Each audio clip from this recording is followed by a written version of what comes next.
Hey, welcome to day 15. On Sunday evening, well, technically Monday morning because I got in after midnight, I flew in for the first time into Vegas. Now, don't worry, I wasn't going there to gamble. I wasn't going there to hit up the strip clubs or indulge in my every fantasy. I was going there because I needed an airport because my middle and I were getting ready to go out and do some hiking in some incredible spots around Vegas.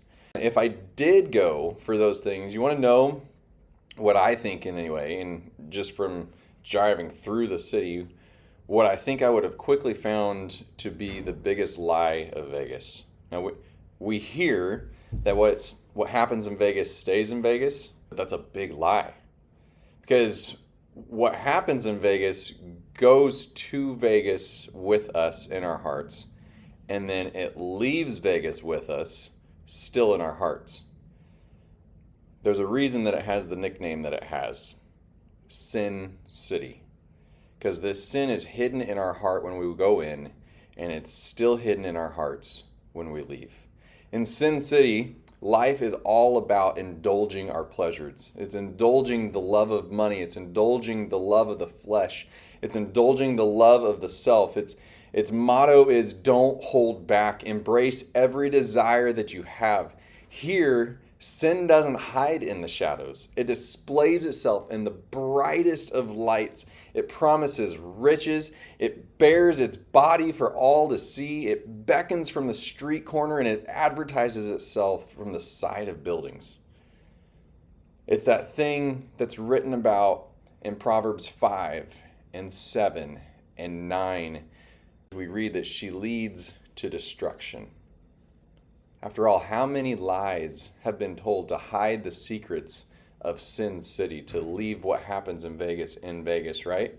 How many lives, how many relationships have been ruined by the complete lack of restraint in the heart of denying the self nothing?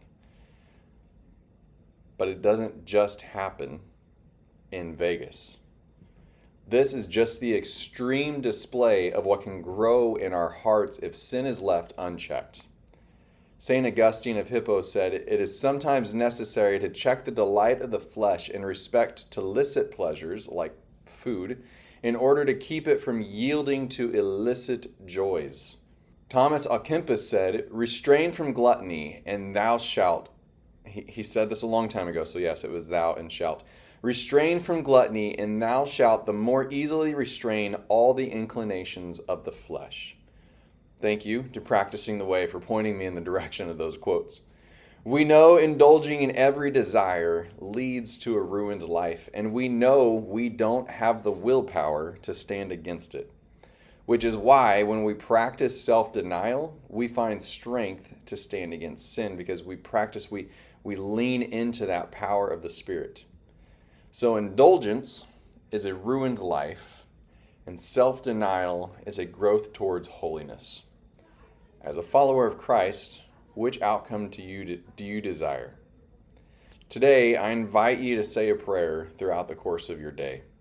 It invites God to reveal the desires of your heart you may not be acknowledging and gives Him permission to lead you through those things. It denies the self and it gives the self instead over to God. You'll find it in Psalm 139. It goes like this, and again, I invite you to pray it throughout the course of your day. "Search me, God, and know my heart. Test me and know my anxious thoughts.